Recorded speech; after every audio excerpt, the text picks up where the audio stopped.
Hello and welcome to Community Talk. My name is Larrisa Sloan, Communications Assistant here for the Enid Communications Department. And today we have Doug Newell, and he is with the Enid Symphony, and he is going to tell us some exciting things that are going on. I can tell you lots of things that are exciting for the Enid Symphony Orchestra. We've just had a tremendous finale to our 2021-2022 concert season, and we are now beginning July 1st the 2022-2023 Enid Symphony Orchestra concert season, and we're beginning it at Meadow Lake Park next Monday night, July the 4th at 8:30 p.m. with a program entitled The Wild Wild West. And it's sort of all-encompassing. It encompasses a little bit more than just music that reflects our nation and our part of this nation 150 to 180 years ago. We're even going to get into more contemporary Wild Wild West in there, and I'll tell you about that in a moment.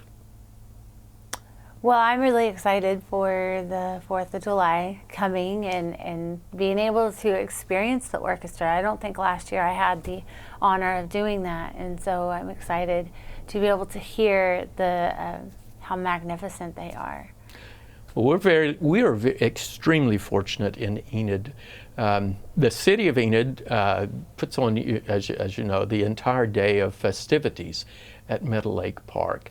And they also sponsor the final fireworks display, which is at the end of the symphony concert. And actually, we're one of the few orchestras in the nation that still choreographs the music, live music to live fireworks for the 4th of July. So it's quite a thing. Of course, we're an extremely fortunate community in that we have Jim Burnett and Western Enterprises here in our area. They're located out in Carrier.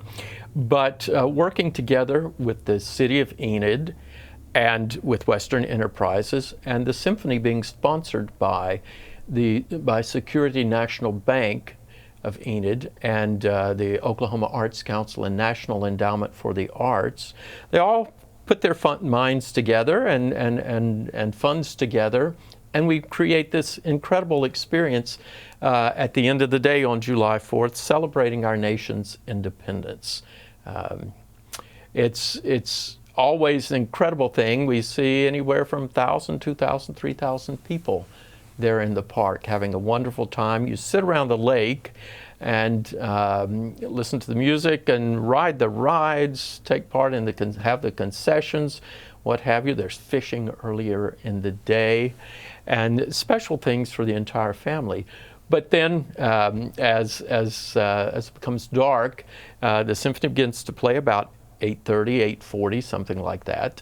And then around 9:30, when it's really dark, we launch the music where the pyro takes off. And this year, it'll be a little bit different.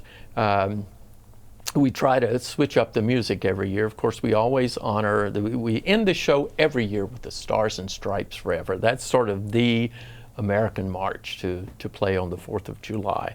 But we're going to play music also. We're from the West, and we're actually going to include something which I want to come back to, because I want to start with the music that we're going to start the program with. If you're my age, which is late 30s, you will realize, well, mentally, but anyhow, you will realize that you grew up watching a TV show called The Wild Wild West. Well, I was lucky enough to find the theme song to that TV show to open our concert with. Then we're going to go out of that into what brought people to the West and celebrate the land run here with music that John Williams composed for the movie Far and Away. So we'll play that suite of music, and then we'll play something from his movie score for The Cowboys, which is actually, it's our concertmaster's favorite piece of John Williams music, and it's a great piece of music, very active and raucous. And then we'll take a little break and play some calm Aaron Copland from his ballet about rodeo. Rodeo, they call it in New York, but it's a music for a rodeo. It was choreographed by a teacher I came in contact with years ago, Agnes DeMille, who says the entire ballet concerns itself with the theme that was most common to women in the Wild West, which was how to find a suitable man. That may still be the most common dilemma of ladies in the West. I'm not sure. I've been very blessed. So I have a great family, 3 wonderful daughters, a son, and a marvelous wife. So I hope she chose well.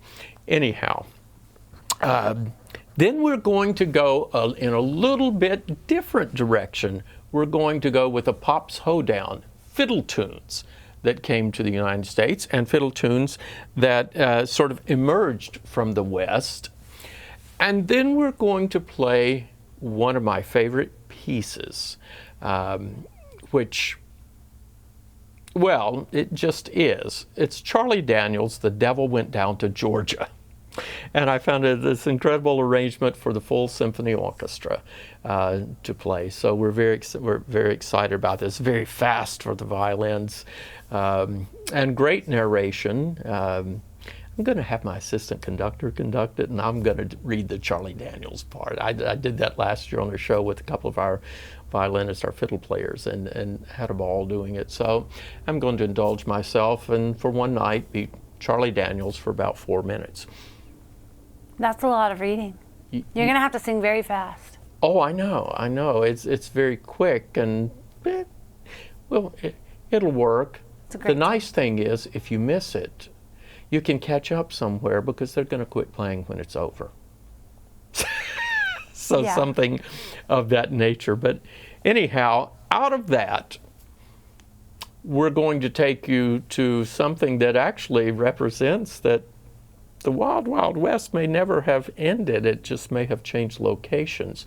There's a new movie out that came out this spring, and it's a remake of the Leonard Bernstein, Stephen Sondheim musical, West Side Story. And it really it's a marvelous love story, but it's also about the clash of rival gangs. And you know, we think of the Old West and we think of the Dalton gang and this group and that group and all this. Well, these were gangs in the 50s in New York. And it's a very poignant retelling of the Romeo and Juliet story of Shakespeare.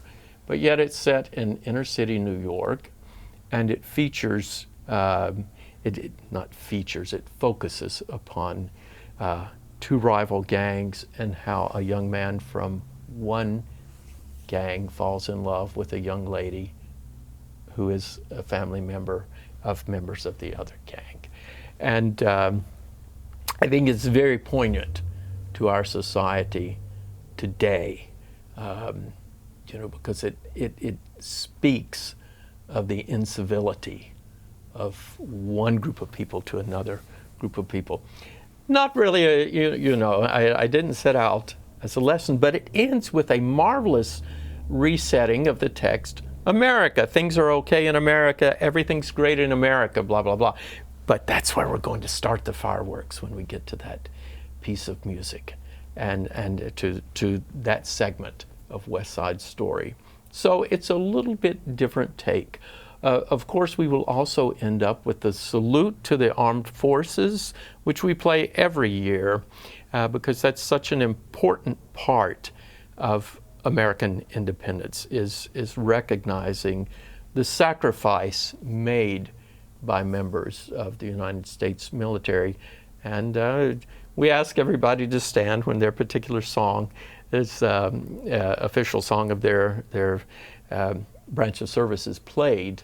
Can't always see it in dark, but I tell you one thing, we can always, sitting there in the orchestra playing, we can always hear the audience applauding and cheering for the for the members of the different branches of the military as they stand. It's just one of those great moments, a great time to be alive in America and to celebrate our freedom.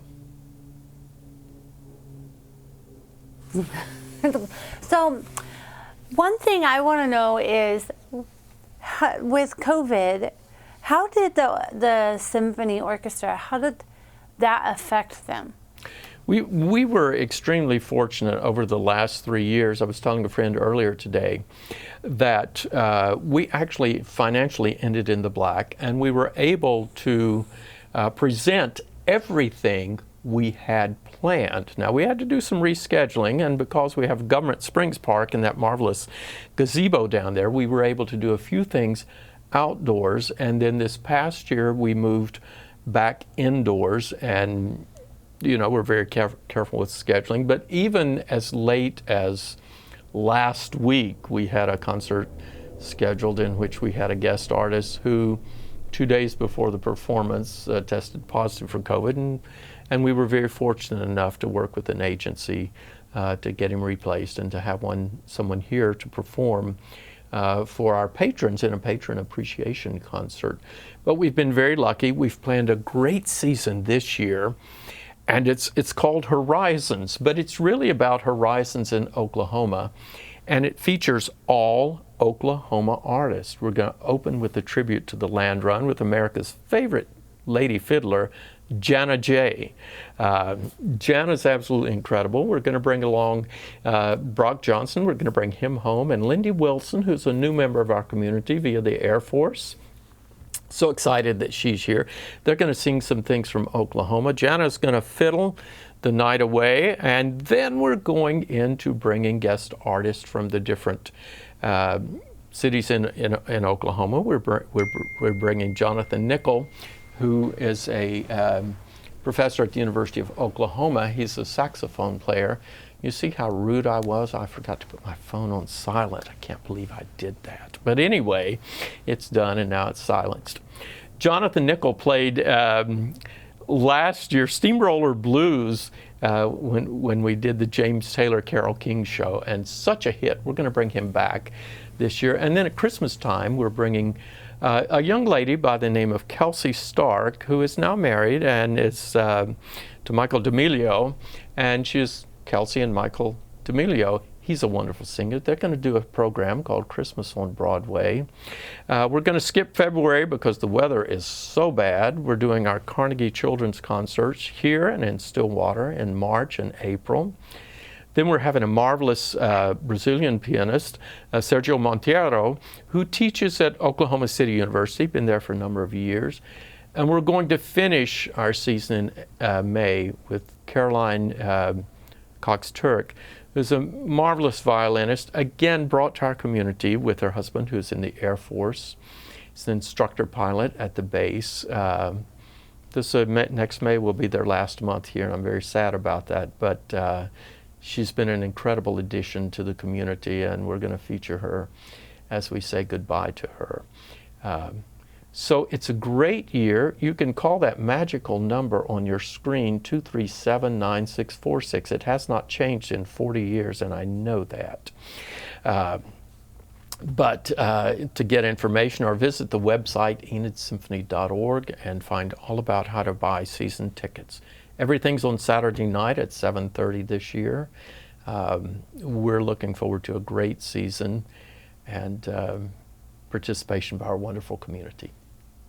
I think that it's wonderful that Enid has the orchestra to be able to have quality of life things that the community can get involved in.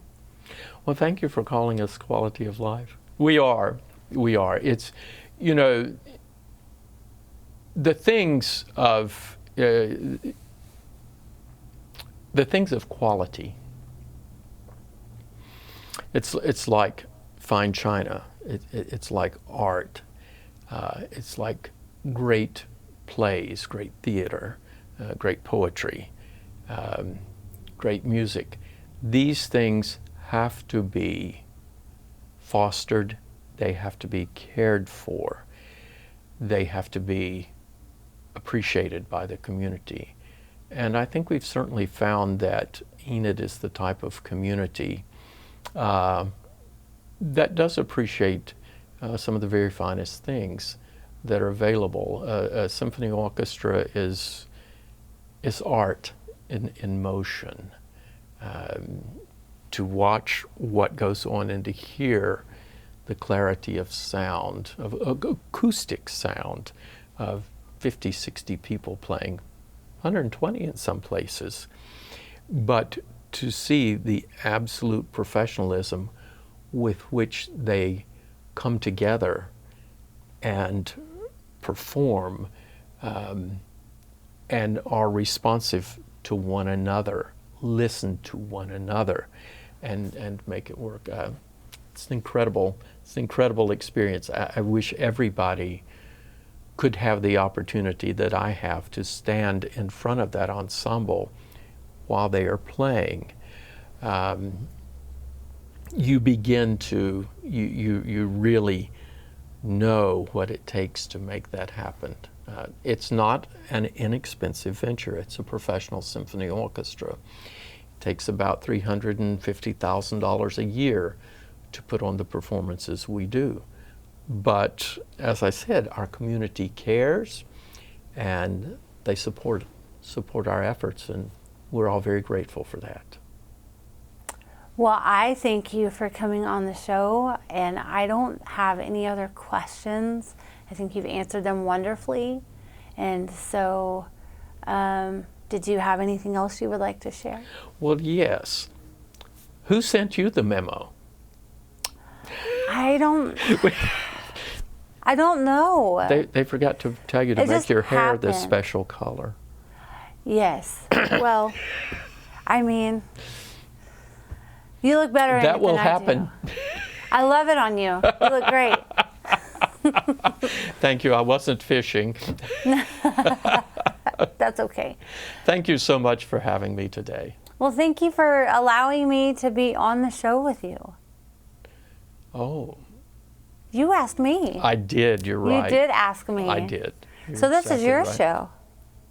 Well, my goodness, I didn't realize that. Mm-hmm. I would have done yeah. a commercial for the symphony. Thank you again. Well, you're welcome. And if you have any questions, feel free to call the number on the screen, as well as go to the website. It's enidsymphony.org.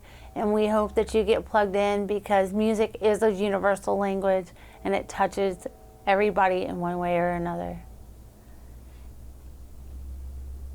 Have a good evening, day. Is it day? It's Monday. It's Monday. Have a great week. Have a great week. For Community Talk, thank you for joining us today.